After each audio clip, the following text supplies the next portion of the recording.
2 Corintios 4, del 3 al 6 dice: pero si nuestro evangelio está aún encubierto, entre los que se pierden está encubierto, en los cuales el Dios de este siglo cegó el entendimiento de los incrédulos, para que no les resplandezca la luz del evangelio de la gloria de Cristo, el cual es la imagen de Dios. Porque no nos predicamos a nosotros mismos, sino a Jesucristo como Señor, y a nosotros como vuestros siervos por amor de Jesús. Porque Dios, que mandó que de las tinieblas resplandeciese la luz, es el que resplandeció en nuestros corazones para iluminación del conocimiento de la gloria de Dios en la faz de Jesucristo. Hermanos, hemos visto en las últimas semanas que el Señor mismo nos ha hecho ministros competentes de un nuevo pacto. Somos siervos de Jesús. Eso es lo que quiere decir la palabra ministro. Ministro es alguien que ayuda, es un siervo. Y el Señor nos ha hecho ministros competentes. Somos capaces para poder servirle a Dios. Mucho, casi, el 98% de lo que se hace en el ministerio tiene que ver con las personas. Tiene que ver en la forma en que yo me relaciono con las personas. Por ejemplo, para realizar la obra de edificación del cuerpo de Cristo, se necesitan, dice la Biblia en Efesios 4, se necesitan apóstoles, ¿verdad? Hoy en día un apóstol es un misionero. Un apóstol quiere decir alguien que es enviado, ¿verdad? No es un apóstol que tiene 3 nombres o 4 nombres. Hoy en día es un misionero. Ok, se necesitan apóstoles, se necesitan profetas, son predicadores. No es que decir, no, Dios me dijo en sueños. No. Eso ya no existe. Si usted tiene un sueño, es porque comiste muy tarde el día anterior, ¿verdad? O te tomaste algo más del día anterior. Pero hoy en día Dios ha escrito toda profecía. Y eso es lo que necesitamos, que se levanten hombres para predicar. También se necesitan evangelistas, se necesitan pastores y maestros. Y todo esto, toda la obra de edificación que se hace en el cuerpo de Cristo tiene que ver con las personas. Tiene que ver con servir a Dios, hablando con las personas. Ya sea hablando, llevando el mensaje de salvación a otros, ¿verdad? Que lo necesitan, que no saben lo que hizo Jesús por ellos. Y también hablando con aquellos cristianos, para ayudarles a crecer. Y obviamente todos nos ayudamos a crecer juntos, pero para que se ayuden a crecer, para que se preparen para hacer lo mismo, para evangelizar, para discipular, para evangelizar, para discipular. Y hermanos, y saben que este círculo, Dios quiere que se siga dando. Dios quiere que cada iglesia haga esto, que cada iglesia evangelice, cada iglesia discipule, que cada miembro tenga su parte en el cuerpo de Cristo. Entonces, el ministerio que hemos recibido, este ministerio por el cual el Señor nos hizo ministros competentes, es un ministerio completo. Es mucho mejor que el ministerio que había en el Antiguo Testamento. Ahora en Cristo hemos recibido un ministerio espiritual, un ministerio de justificación, que somos justificados por lo que Él hizo. Tenemos un ministerio más glorioso porque está Cristo ahí.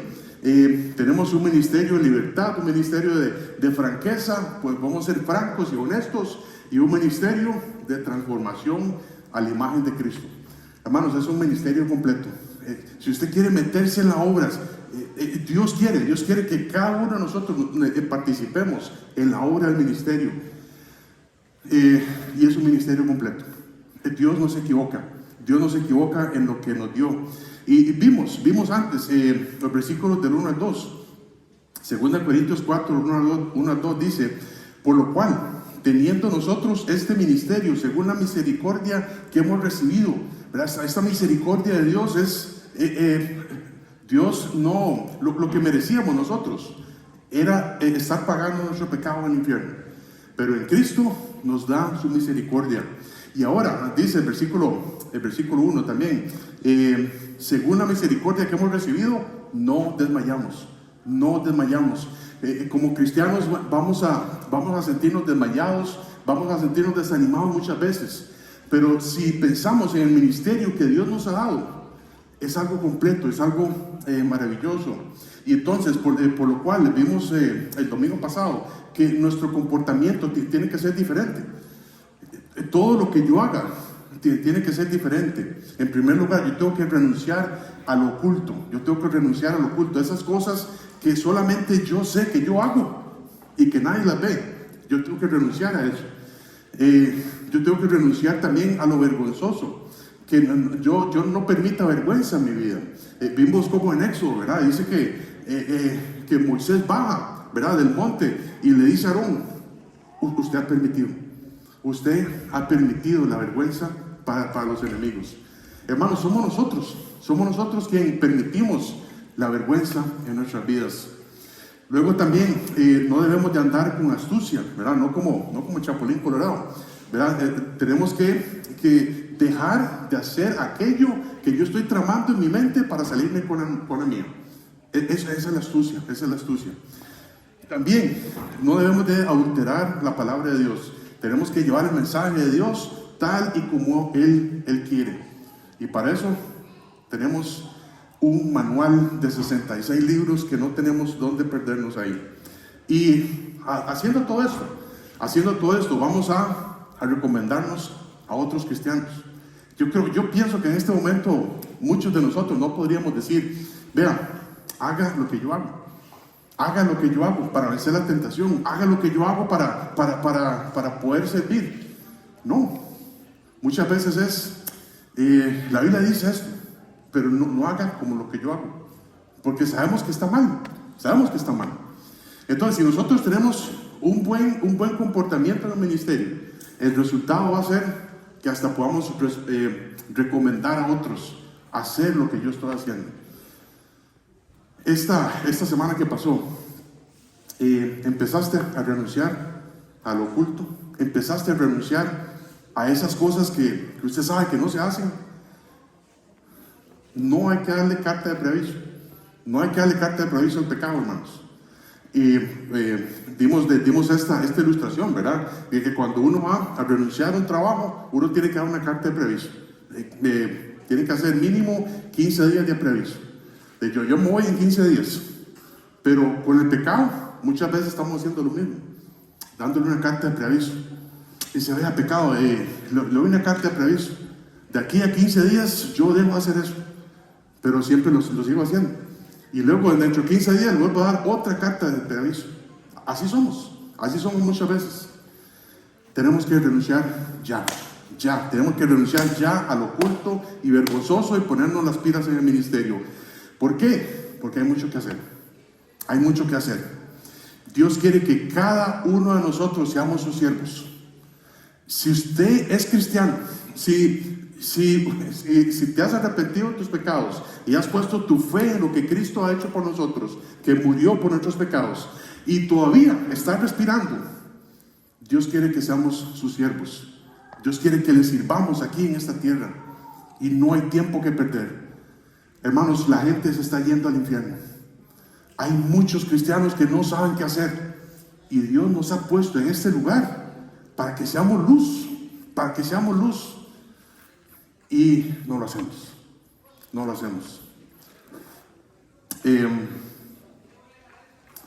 ¿Qué estamos haciendo para el Señor, hermanos? Si alguien nos dice: vea, llena esta hoja hoy y ponga, haga una lista de las cosas que está haciendo para el Señor. ¿Qué pondríamos en esa lista? Yo voy a la iglesia los domingos. ¿Qué más?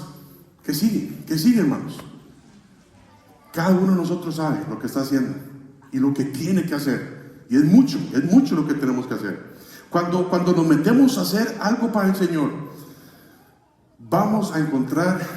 lo primero que vamos a encontrar es un montón de obstáculos, un montón de excusas.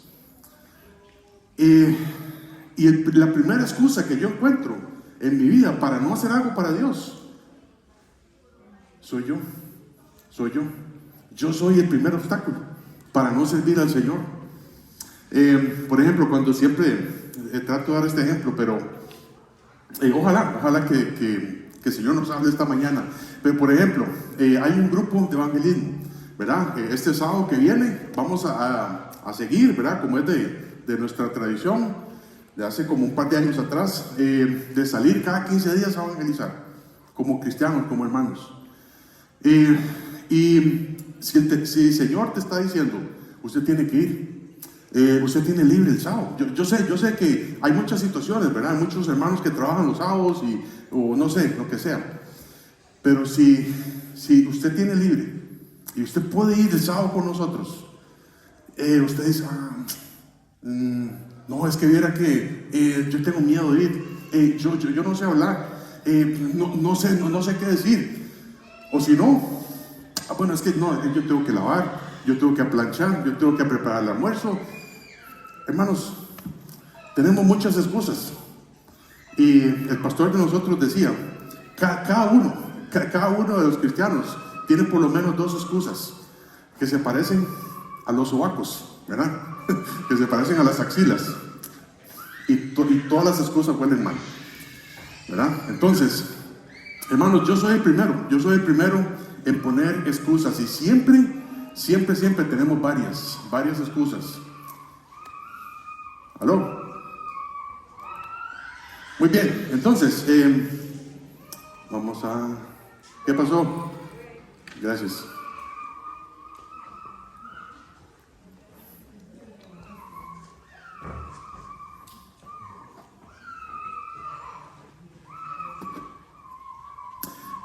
Hermanos, cada uno de nosotros tenemos excusas y todas son válidas, ¿verdad? Son excusas son obstáculos para no servir al Señor o no servirle como diríamos. Otro de los obstáculos que tenemos es la gente. Un pastor dijo una vez que todo en el ministerio se haría de una manera efectiva, pero por causa de la gente no es posible. Ya sea que estemos llevando el mensaje de salvación a los que lo necesitan, o que estemos tratando de ayudar a otros cristianos, nos damos cuenta de que este pastor tenía razón.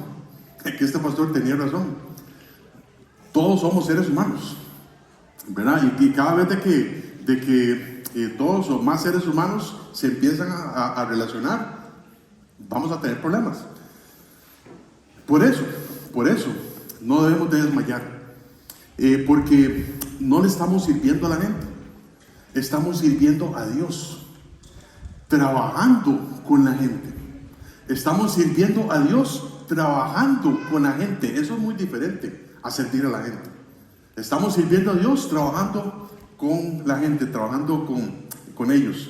Y entonces cuando nosotros comprendemos eso, como cristianos, cuando comprendemos esto de que, bueno, mi jefe es el Señor, ¿verdad? Mi jefe es el Señor, yo estoy trabajando para Él, y Él me ha dado la tarea de trabajar con las personas. Y eso es un alivio, hermanos, porque muchas veces nos vamos a encontrar con menosprecios, con decepciones, con críticas que nosotros mismos hacemos. Y por lo tanto, dice Pablo, desde el versículo 1, no debemos de desmayar. Pablo tenía muy presente a quién servía. Y aquí llegamos al versículo 3. Que nos habla de un pero. ¿Verdad? Ya vemos nuestro comportamiento, el ministerio, ¿verdad? Y todo esto. Pero llegamos al versículo 3, que nos habla de un pero. Es un pero que todos debemos de tener presente para saber lo que está ocurriendo en este mundo. Y luego, al final, yo les voy a hablar de otro pero. Dice el versículo 3: pero si nuestro evangelio está aún encubierto, entre los que se pierden, está encubierto. Pero si nuestro evangelio está aún encubierto, entre los que se pierden, está encubierto. Este pero que encontramos acá es muy importante para entender que estamos sirviendo al Señor, anunciando su mensaje, su evangelio. Y si nos encontramos con estos peros, no es para desanimarnos, no es para echarnos para atrás, es para seguir adelante. Lo primero que Pablo nos dice es que el Evangelio está aún encubierto. El Evangelio está aún encubierto. Muchas veces, ¿verdad? Muchas ocasiones hemos ido a hablar con la gente, ¿verdad? Para decirle, para hacer esta prueba, ¿verdad? De la buena persona. Si usted es tan bueno como para merecer el cielo después de la muerte, ¿verdad? Esta es la prueba de la buena persona. Si usted es tan bueno como para merecer el cielo después de la muerte. Y cuando ya vamos haciendo las preguntas, ¿verdad? Acerca de la ley de Dios, si usted ha mentido, si usted ha robado, si usted ha adulterado en su corazón, la gente, la mayoría de las veces, por supuesto, no pasan esta prueba. ¿Por qué? Porque todos hemos hecho lo mismo. Entonces, ya cuando llegamos a la parte del castigo, ¿verdad? El que infringe la ley tiene un castigo. El castigo, Dios ha establecido un castigo y un lugar para ese castigo. Y la gente sabe cuál es ese castigo, cómo se llama ese lugar. Y la gente dice, ¿cómo llama el lugar de castigo? Ok, gracias. La gente dice, el infierno se llama, el lugar de castigo de Dios se llama el infierno. Y ya en este momento, ya cuando vemos a la gente ahí como ya meditando en lo que hemos dicho. ¿Por qué, hermanos? Porque es la conciencia. La conciencia nos acusa que hemos hecho estas cosas y que tenemos que darle cuentas a Dios. Y por último, vamos preguntando, ¿le preocupa? ¿Le preocupa ir al infierno? Y si son honestos, van a decir que sí. Si son honestos, van a decir que sí. ¿Usted sabía lo que hizo Dios por usted hace algún tiempo atrás? Y la mayoría de las personas que yo he hablado dicen, sí, yo sé lo que hizo Dios por mí. ¿Qué fue? ¿Qué fue lo que hizo Dios por ti? Él dio su vida por mí. Él mandó a su hijo para morir en la cruz. Sí, la mayoría de la gente lo sabe. La mayoría de la gente lo sabe, pero no lo cree. La mayoría de la gente lo sabe, pero no lo cree. Juan 3:16. Porque de tal manera amó Dios al mundo que ha dado a su Hijo unigénito, para que todo aquel que en Él cree no se pierda, mas tenga vida eterna. Y lo que falta para creer es la fe. Lo que falta para creer es la fe. Todo el mundo lo sabe, todo el mundo lo sabe. Pero lo que falta para creer es la fe. El Evangelio está aún encubierto. Y esa cobertura, ¿verdad? Esa ceguera se quita por la fe. Efesios 2:8 dice, porque por gracia sois salvos por medio de la fe. Por medio de la fe. Hermanos, cuando ya nosotros como seres humanos comprendemos lo que hemos hecho, que somos pecadores, somos mentirosos, adúlteros, hemos quebrantado cada mandamiento de la ley de Dios, y que Dios nos va a juzgar de acuerdo a eso, vamos a ser hallados culpables y los culpables van a ir al infierno.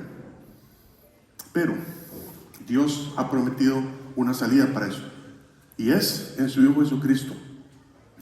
Es más fácil decirle a las personas, venga a la iglesia. Bueno, yo sé que aquí no hacemos esto, ¿verdad? Pero es más fácil decirle a las personas, venga a la iglesia, vamos a hacer una noche de milagros. Venga, traiga a todos los enfermos en su barrio. Va a venir el apóstol con 3 nombres, y usted va a salir bien, va a tener prosperidad económica, va a tener salud, nunca se va a enfermar. Y a veces eso es lo que la gente quiere escuchar, porque eso es lo que andan pensando la mayoría de las personas. La mayoría de las personas andan buscando salud, prosperidad, amor. ¿Verdad que sí? Eso es lo que andan buscando las personas. Y yo sé, seguramente dicen, venga y hasta le conseguimos novio o novia. Entonces, es más fácil decir eso. ¿Por qué? Porque eso es lo que la gente anda buscando. Pero cuando mostramos el infierno, cuando mostramos la condenación que hay por el pecado, la gente no piensa en el infierno. La gente no piensa en el infierno. Yo últimamente he hecho la pregunta esto, cuando vamos allá afuera, ¿verdad? Y les digo a las personas, ¿usted pensó hoy en el infierno cuando se levantó? Y la gente dice, no, yo no pensé en el infierno. Y así pasa, la mayoría de las personas. El evangelio aún está encubierto. Aún está encubierto. El verdadero evangelio está encubierto. Y aquí es cuando nos damos cuenta que algunos escuchan el evangelio, pero se están perdiendo. Se están perdiendo por no creer. Entre los cuales se pierden, está encubierto. Pero si nuestro evangelio está aún encubierto, entre los que se pierden, está encubierto. Decía Pablo un par de versículos atrás, 2 Corintios 2. 2 Corintios 2, del versículo 15 al 16, dice: porque para Dios somos olor grato de Cristo en los que se salvan y en los que se pierden. A estos ciertamente olor de muerte para muerte, y a aquellos olor de vida para vida. Y para estas cosas, ¿quién es suficiente? ¿Verdad? Los cristianos no somos suficientes. Tenemos que llevar el mensaje a través del poder de Cristo.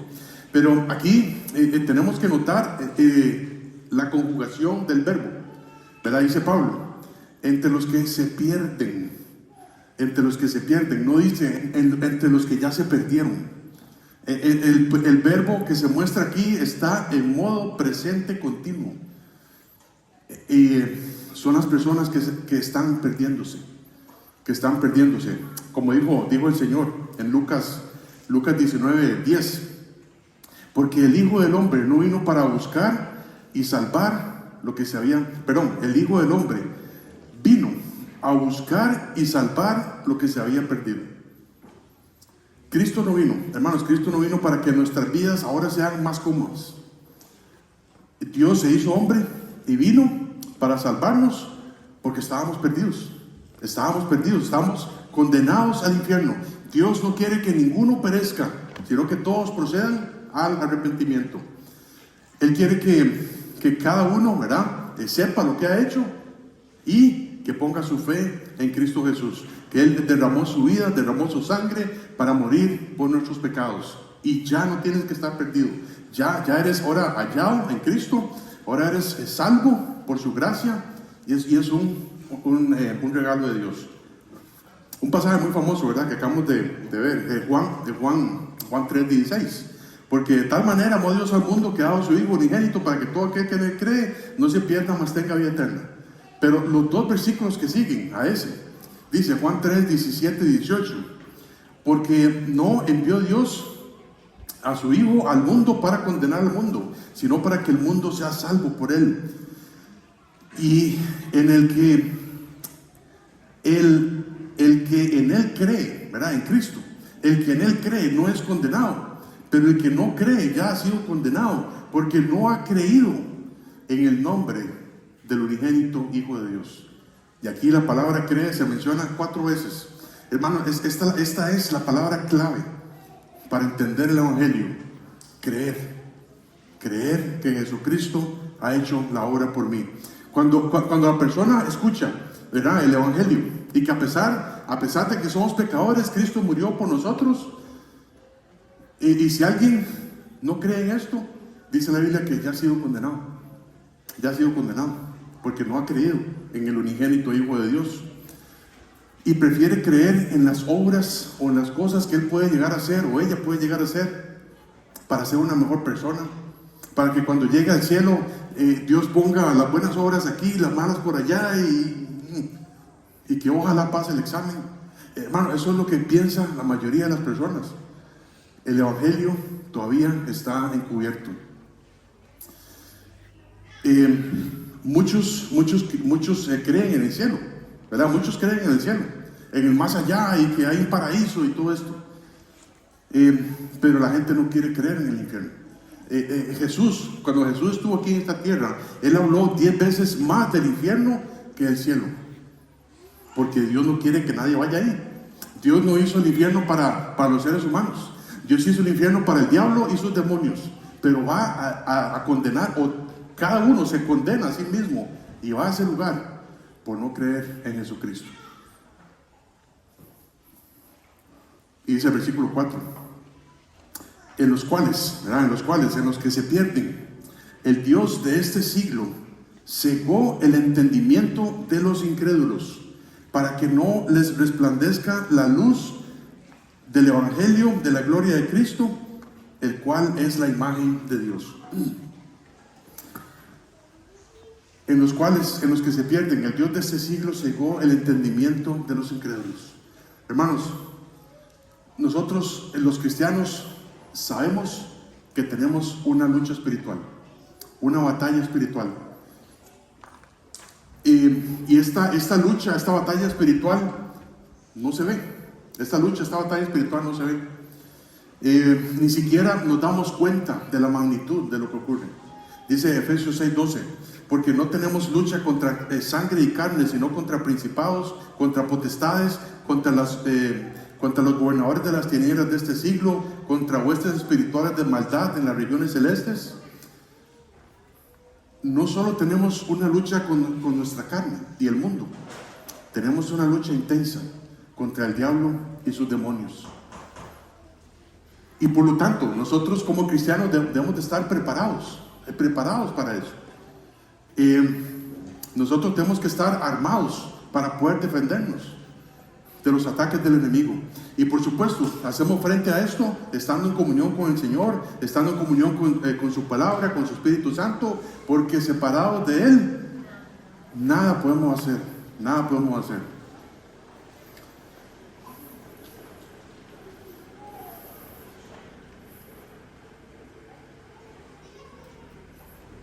El Dios de este siglo, por supuesto, se llama Satanás. El Dios con minúscula, ¿verdad? El Dios de este siglo se llama Satanás. Y él controla todo lo que ocurre en las naciones, en todas las naciones. El diablo mismo, ¿verdad?, le ofreció a Cristo reinar si se postraba ante su presencia. Él le dijo, Lucas 4, del 5 al 6, y le llevó el diablo a un monte alto y le mostró en un momento todos los reinos de la tierra. Y le dijo el diablo, a ti te daré toda potestad y la gloria de ellos, porque a mí me ha sido entregada y a quien quiero la doy. Todo el sistema del mundo, todo el sistema del mundo, incluyendo la maldad, la corrupción, está controlado por el Dios de este siglo. Está controlado por Satanás. Y ha puesto a este sistema en contra de Dios. Todo este sistema está en contra de Dios. Dice Juan, en 1 Juan 5:19, y sabemos que somos de Dios, y el mundo entero está bajo el maligno. Por supuesto, Dios le ha permitido al diablo este control, ¿verdad? Es un control momentáneo. Recordemos, vamos a ir a Job capítulo 1, versículo 9. Si quiere ir conmigo, si no, escucha, pero tiene que revisar los versículos en la casa para ver si lo que yo estoy diciendo es verdad. Dice Job 1, del 9 al 12, dice, respondiendo Satanás a Jehová, dijo, ¿acaso teme Job a Dios de balde? ¿No le ha acercado alrededor de él y a su casa y a todo lo que tiene? Al trabajo de sus manos has dado bendición, por tanto sus bienes han aumentado sobre la tierra. Pero extiende ahora tu mano y toca todo lo que tiene, y verás si no blasfema contra ti en tu misma presencia. Y dijo Jehová a Satanás, he aquí, todo lo que tiene está en tu mano, solamente no pongas tu mano sobre él. Y salió Satanás de delante de Jehová. ¿Para qué? Para destruir a Job, para quitarle todo lo que tenía. Y en un solo día, Satanás dejó a Job sin nada, incluyendo sus hijos. Ese es el poder del enemigo, hermanos. Fue Dios, por supuesto, quien permitió todas las pruebas en la vida de Job, ¿verdad? Para que él dejara de autojustificarse y conociera personalmente a Dios. Pero lo hizo a través de la obra del enemigo, poniéndole ciertos límites, ¿verdad? Luego dice, toque ahora su salud, ¿verdad? Y Dios le dice, está bien, pero cuida de no hacerle daño, o sea, de no matarlo. Hermanos, la obra que hace el diablo con respecto al evangelio pone una ceguera en los que se están perdiendo. Eso es lo que hace el diablo. Dice, y aquí vemos, nos recordamos también de la parábola del sembrador, ¿verdad? Que dice Lucas 8:5. Lucas 8:5 dice, el sembrador salió a sembrar su semilla, y mientras sembraba, una parte cayó junto al camino y fue hollada. Hollada quiere decir bajada, ¿verdad? O pisada, y las aves del cielo la comieron. Luego dice el versículo 11, Lucas 8:11, esta pues es la parábola. La semilla es la palabra de Dios, y los de junto al camino son los que oyen, y luego viene el diablo y quita de su corazón la palabra. ¿Para qué? Para que no crean y se salven. Esta es la palabra clave para que la gente se salve, para que crean. Esa ceguera espiritual se quita cuando uno cree en Jesucristo, que Él hizo la obra por mí, de que Él murió por mis pecados. Cuando la persona cree eso, es poder de Dios. Pero el diablo llega y quita la semilla, quita la palabra de Dios, y así es como hace que la gente no cree. Muchas veces hemos estado allá con las personas hablando y sabemos, ¿verdad? La gente escucha el Evangelio y sí, ¿qué es lo que hay que hacer? Si usted tiene que arrepentir de sus pecados, tiene que poner su fe en Jesucristo. Si quiere, puede orar y decirle a Dios, perdóneme, entre en mi vida, límpiame mis pecados. Y la gente, sí, lo voy a hacer. Y nosotros nos damos media vuelta y siempre nos queda esa duda. ¿Quién sabe si lo va a hacer? ¿Quién sabe si lo va a hacer? Y esta es una de las razones, que el enemigo llega y quita la palabra de Dios para que no crean. Hermanos, Satanás sabe que él puede poner la ceguera, en los corazones de las personas. Y esta es la manera en que ciega, ¿verdad?, a las personas, para que la gente no crea. Pero también Satanás sabe que Dios es más poderoso. Satanás sabe eso.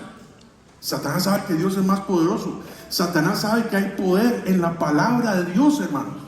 Dice Hebreos 4, del 12 al 13, porque la palabra de Dios es viva y eficaz y más cortante que toda espada de 2 filos, y penetra hasta partir el alma, el espíritu y las coyunturas y los tuétanos, y discierne los pensamientos y las intenciones del corazón. No hay cosa creada que no sea manifiesta en su presencia. Antes bien, todas las cosas están desnudas y abiertas a los ojos. ¿A quién tenemos que dar cuenta? Satanás sabe eso, que hay poder en la palabra de Dios. Cuando exponemos el mensaje de salvación, hermanos, cuando exponemos el mensaje de salvación, usted tiene que saberse los versículos, usted tiene que memorizarse esos versículos, usted tiene que llevar en la lista esos versículos para que la gente escuche el poder de la palabra de Dios. Dice Romanos 3:10, como está escrito, no hay justo ni aun uno, todos somos pecadores. Romanos 3:23, porque por cuanto todos pecaron y están destituidos, separados de la gloria de Dios. Dice Romanos 6:23, porque la paga del pecado es muerte. Todo el mundo sabe que tiene que pagar su pecado en el infierno. Y Romanos 5:8, mas Dios muestra su amor para con nosotros, en que siendo aún pecadores, Cristo murió por nosotros. Nosotros no merecemos el cielo, pero en Dios nos amó tanto que estuvo dispuesto a dar a su Hijo Jesucristo por nosotros, para entregarlo, para que nosotros no tengamos que sufrir la ira de Dios y no tengamos que ir al lago de fuego. ¿Qué es lo que hay que hacer? Romanos 10, del 9 al 10, que si confesares con tu boca que Jesús es el Señor y creyeres en tu corazón que Dios le levantó a los muertos, serás salvo. Porque con el corazón se cree para justicia, pero con la boca se confiesa para salvación. Romanos 10:13, porque todo aquel que invocare el nombre del Señor será salvo. Invoque el nombre del Señor. Dígale: Señor, perdón, entre en mi vida. Romanos 5:1, justificados pues por la fe, tenemos paz para con Dios por medio de nuestro Señor Jesucristo. Romanos 8:1, ahora pues ninguna condenación hay para los que están en Cristo Jesús. Romanos 8, 38 al 39, para los que quieren la seguridad eterna, dice: por lo cual estoy seguro de que ni la muerte, ni la vida, ni ángeles, ni principados, ni potestades, ni lo presente, ni lo porvenir, ni lo alto, ni lo profundo, ninguna otra cosa creada nos podrá separar del amor de Dios que es en Cristo Jesús, Señor nuestro. Hermanos, cuando vamos a llevar el Evangelio, tenemos que llevar estos versículos, ya sea una lista, ahí por eso los puse en boletín, en la nota de estas. Pero hermanos, usted tiene que aprenderse estos versículos. ¿Por qué? Porque cada vez que decimos un versículo es poder de Dios para la salvación. Y Satanás sabe eso. Satanás sabe eso. Por eso nuestra obra en este mundo es muy importante.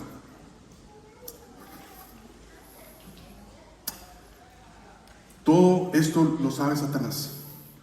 Y él hace todo lo posible para cegar el entendimiento de los que escuchan el Evangelio.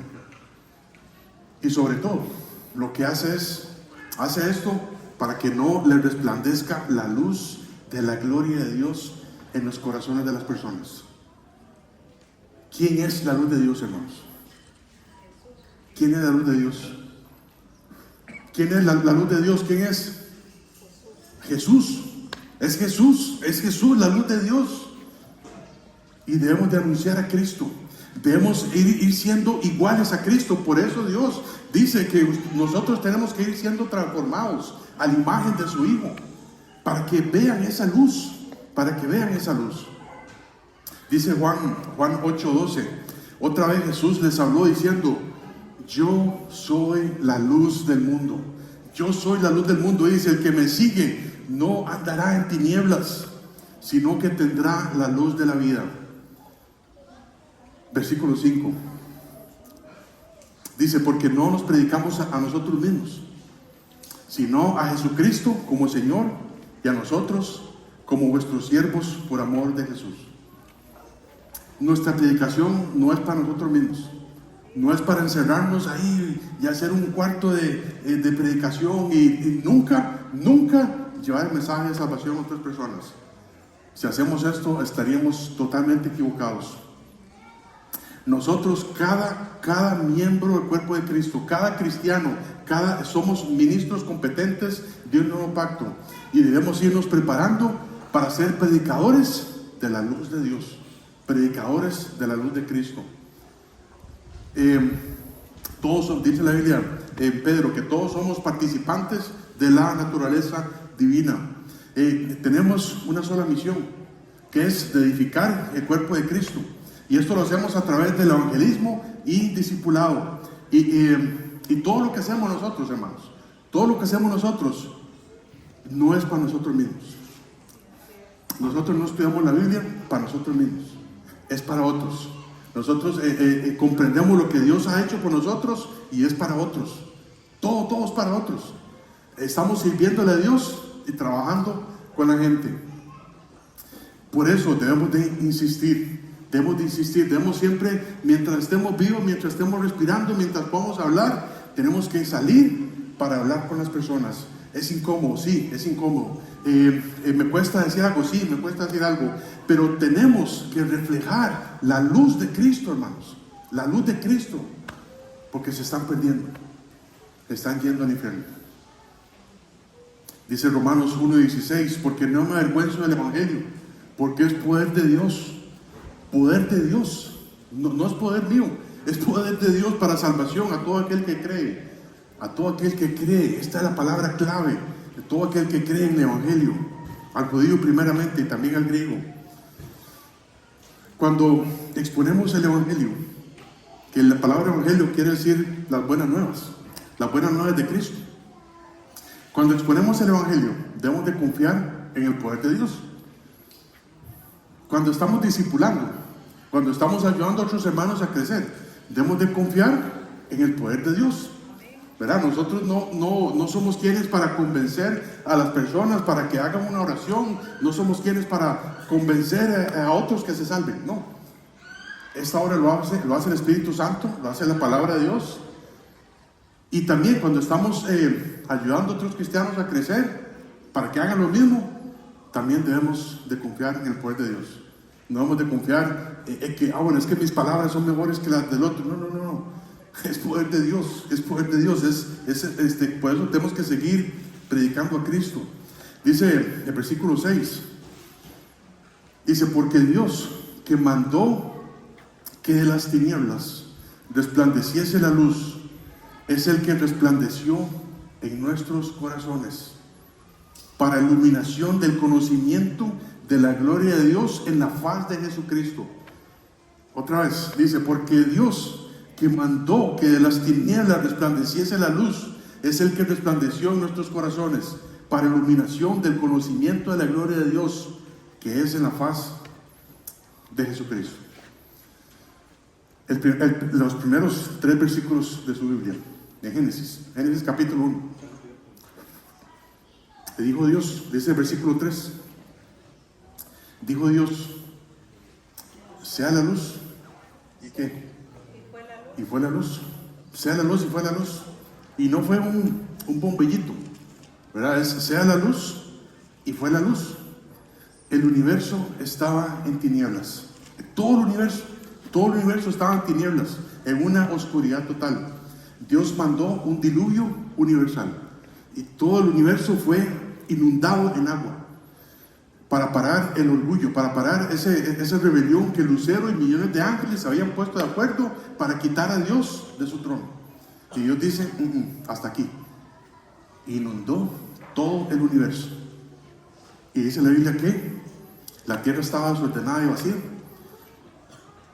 y las tinieblas estaban sobre la faz del abismo, y el Espíritu de Dios se movía sobre la faz de las aguas. La faz es, por supuesto, la superficie, ¿verdad? Allá en el tercer cielo, lo que había abajo era una oscuridad total,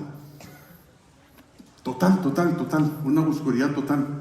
Y lo primero que Dios hace para empezar, para regenerar la vida, para empezar a relacionarse con ella, con la creación, lo primero que Dios hace es, sea la luz. Dijo Dios, sea la luz, y fue la luz. Hermanos, esto es lo que hace Dios con nosotros. Lo primero que Dios hace para relacionarse con nosotros, para estar en comunión con nosotros, esa comunión que se había perdido por causa del pecado, lo primero que Dios hace es, aquí está la luz. Esta es la luz. Este es Jesucristo. Lo primero que hace es mostrarnos el amor de Jesús. El amor de Dios es a través del Señor Jesús. Lo primero que hace es mostrarnos lo que Él hizo por nosotros hace más de 2000 años. Porque de tal manera amó Dios al mundo que ha dado su Hijo unigénito para que todo aquel que en Él cree no se pierda, mas tenga vida eterna. Esto es lo que primero hace Dios con nosotros, mostrarnos quién es la luz, mostrarnos quién es el camino, la verdad y la vida. El Señor Jesucristo. Y cualquiera que cree en Él no se va a perder, va a tener vida eterna. Dice Efesios 5:8, porque en otro tiempo erais tinieblas, mas ahora sois luz en el Señor. Ahora sois luz en el Señor. Andad como hijos de luz. Andad como hijos de luz. ¿Qué es andar como hijos de luz? Que Dios quiere que cada uno de nosotros mostremos la luz de Dios a otras personas. Que Dios quiere que mostremos a Jesucristo en las vidas de otras personas. Dios puede hacer, hermanos, el poder de Dios es tan grande, que Dios puede hacer que alguien se convierta con tan solo un reflejo de Jesús en mi vida. Así es el poder de Dios. Así es el poder de Dios. 2 Corintios 4.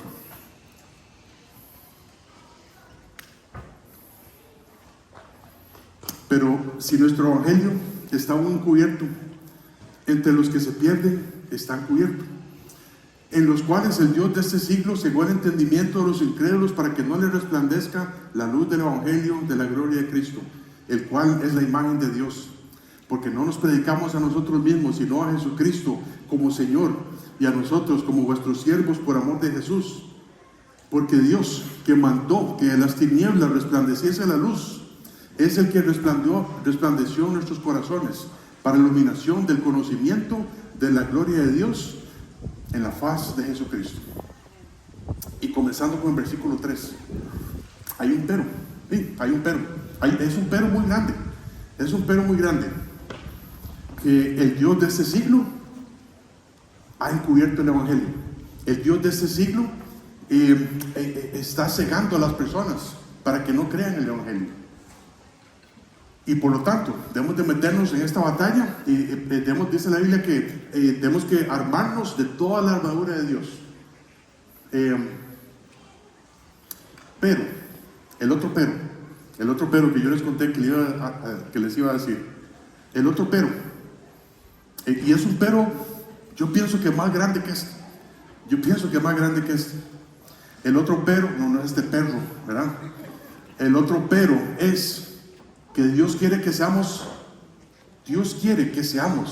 sus representantes aquí en la tierra. Dios quiere que demos a conocer a Jesucristo a otros aquí en la tierra. Eso es lo que Dios quiere, que reflejemos a Cristo, ¿Qué es lo que nosotros queremos, hermanos? ¿Reflejar a Cristo o reflejar otra cosa? ¿Qué es lo que estamos haciendo? Dice Juan 1:9, aquella luz verdadera, hablando del Señor Jesús, aquella luz verdadera que alumbra a todo hombre, venía a este mundo. La tarea que Dios nos ha dado es que mostremos a Jesucristo, que mostremos esa luz a otros para que crean el Evangelio. Apréndase los versículos de Romanos, dígaselo en la casa, memoríceselos, porque un día de estos tienes que estar preparado.